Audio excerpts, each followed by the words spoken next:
नल दमयंती एक प्रेम कथा।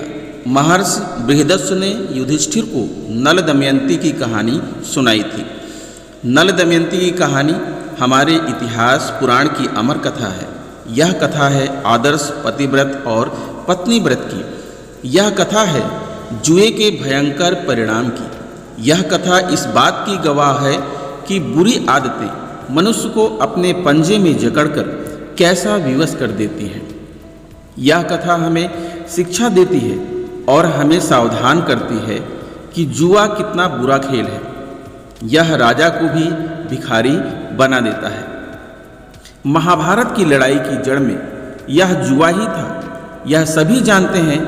आज भी यह बुरा खेल कितने ही घरों को उजाड़ रहा है, कितनी पत्नियों और बच्चों के मुंह की रोटी छीन लेता है, तन पर कपड़ा भी नहीं छोड़ता। बीमारी, कलह और दरिद्रता तीनों इसकी संगिनी है। हम इससे दूर रहें तो इन तीनों चीज़ों से बच सकते हैं। रात रात में अमीर बन जाने का पापी लोभ ही जुए का पिता है। हम मेहनत से जीना सीखें तो इस दुष्ट की एक भी चाल कभी सफल ना हो और बुराई से पिंड छूटे। निषद देश में वीरसेन नाम का एक प्रसिद्ध राजा था। उसके पुत्र का नाम नल था। पिता की मृत्यु के बाद निषद देश की राजगद्दी पर नल बैठा। नल के गुणों का क्या ठिकाना। वह धर्म और राजनीति का जानकार था। रूप यौवन में भी उस समय उस जैसा कोई नहीं था। अच्छे घोड़ों के पहचानने और उन्हें तेज दौड़ाने में भी नल की बराबरी करने वाला कोई नहीं था। बड़ी सेना थी नल के पास पड़ोस के किसी भी राजा को नल के साथ युद्ध करने का साहस नहीं होता था। हाँ, उसमें एक अवगुण भी था और उसी एक अवगुण के कारण नल को ऐसी विपत्ति झेलनी पड़ी कि जैसे किसी ने न झेली हो। यह अवगुण था जुआ खेलने का। इन्हीं दिनों विदर्भ देश में भीम नामक राजा राज्य करता था। वह भी बड़ा पराक्रमी था। राजा भीम के कोई संतान नहीं थी, इसलिए वे संतान के लिए हमेशा चिंताकुल रहते थे। एक दिन दमन नामक ब्रह्मर्षि राजा भीम के यहाँ पधारे। राजा और रानी ने ब्रह्मर्षि दमन का बड़ा स्वागत सत्कार किया। तपस्वी दमन ने प्रसन्न होकर राजा को संतान होने का आशीर्वाद दिया। समय पाकर राजा भीम के एक कन्या और 3 पुत्र हुए। उन्होंने कन्या का नाम दमयंती और पुत्रों के नाम दरु, दांत तथा दमन रखे। दमयंती अपने रूप और शील के कारण प्रसिद्ध हो गई। तीनों पुत्र भी अपने बल पौरुष में बेजोड़ थे। जब दमयंती की अवस्था विवाह योग्य हुई तो राजा भीम को योग्य वर खोजने की चिंता हुई। दमयंती की सेवा में दासियों की भीड़ जुटी रहती।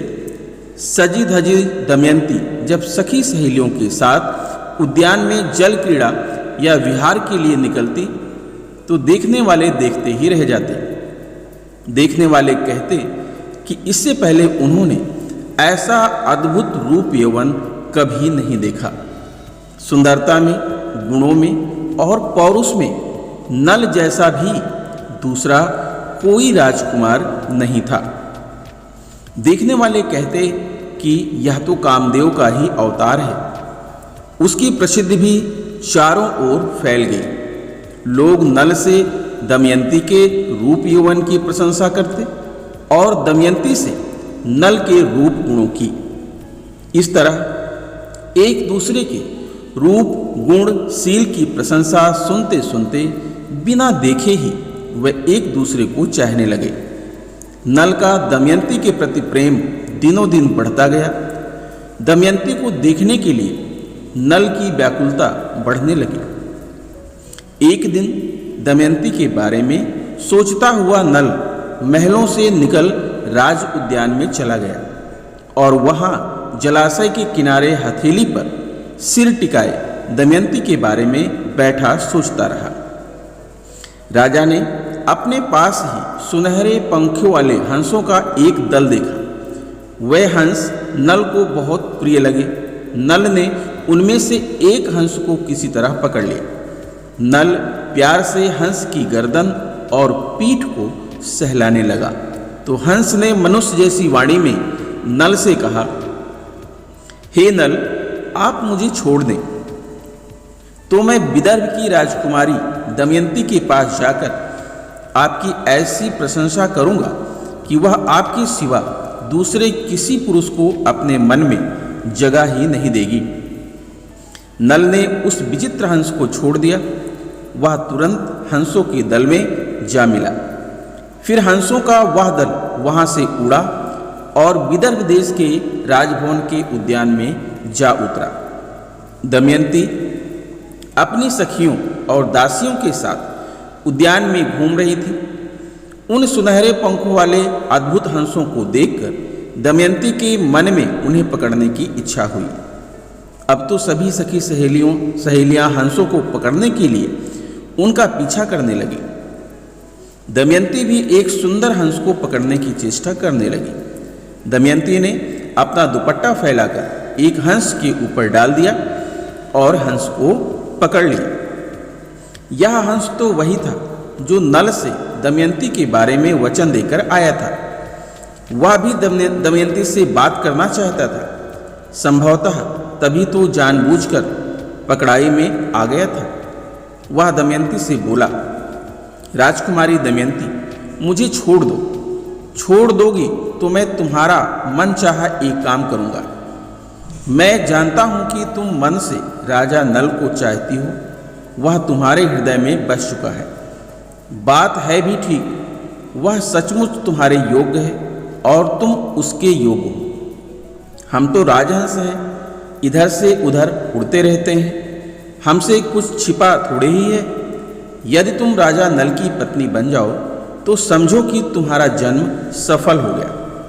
हमने भी बहुत दुनिया देखी है, पर नल जैसे रूप गुण वाला तो मनुष्यों में क्या, यक्षों, गंधर्वों और देवताओं में भी नहीं मिलेगा। तुम मुझे छोड़ दो तो मैं तुम दोनों की जोड़ी मिलाने में सहायक हो सकता हूँ। दमयंती ने इस दिव्य हंस को तुरंत छोड़ दिया। यह दिव्य हंस यहाँ से उड़कर फिर निषद देश में गया और राजा नल को बताया कि जिस तरह आप दमयंती के लिए व्याकुल हैं, उसी तरह दमयंती भी आपके लिए व्याकुल है। मैंने उसे आपके बारे में सब कुछ बता दिया है। वह केवल आपको चाहती है। अब आप जैसा उचित समझें करें। यह कहकर हंस उड़कर अपने दल में जा मिला। कहानी का आगे का भाग देखने के लिए वीडियो के सेकंड पार्ट में जाइए। धन्यवाद।